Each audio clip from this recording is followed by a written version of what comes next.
നമ്മൾ ഈ ഞെരുങ്ങി പിടിച്ച് മസിൽ പിടിച്ച് നമ്മളിങ്ങനെ എന്തോ കാര്യം ഒരു കാലഘട്ടം നമ്മളോട് എന്തോ കഷ്ടപ്പാട് ആവശ്യപ്പെടുന്നു. നമ്മളെല്ലാവരും കൂടെ ആ കഷ്ടപ്പാട് സഹിക്കുന്നു.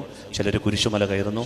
അവിടെ വലിയ ആഞ്ഞിലിത്തടിയും വലിയ പ്ലാവിൻ്റെ തടിയും ഒക്കെ വെട്ടിക്കറി കുരിശുണ്ടാക്കി കഷ്ടപ്പെട്ട് അത് വലിച്ചുകൊണ്ട് മലയാറ്റൂർ മലയുടെ മണ്ടയ്ക്ക് കയറി അതുകൊണ്ട് സ്ഥാപിക്കുന്നു. അങ്ങനെ ദുരിതം പിടിച്ച ജീവിതം അങ്ങനായി നമ്മളിതിനെ ഒരു വല്ലാത്ത അവസ്ഥയിൽ എത്തിച്ചു വെച്ചിരിക്കുക. അതല്ല ദൈവം നമ്മളിൽ ആഗ്രഹിക്കുന്ന ജീവിതം. വിശ്വസിക്കുന്നവർ പറ ഹല്ലേലൂയ, സന്തോഷത്തോടെ പറ ഹല്ലേലൂയ.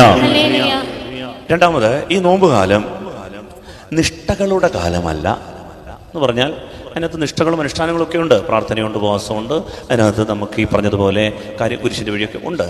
പക്ഷേ ആ കാലഘട്ടത്തിൽ നാം മനസ്സിലാക്കേണ്ടത് ഇതെല്ലാം അനുഷ്ഠിച്ച് കഴിയുമ്പോൾ നമുക്ക് സ്വർഗം കിട്ടും എന്നൊരു ചിന്തയിലായി കഴിയുന്ന ആൾക്കാരുണ്ട്. ശ്രദ്ധിക്കണേ, അങ്ങനെ ചിന്തിച്ച് ജീവിതത്തിൻ്റെ അവസാനം വരെ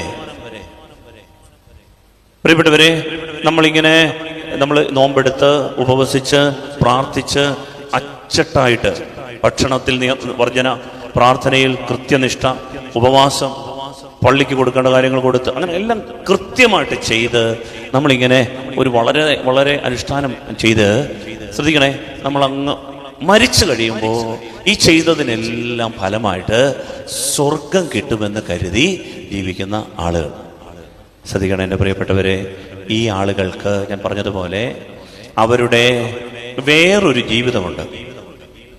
ആ ജീവിതവുമായിട്ട് യാതൊരു ബന്ധവുമില്ല.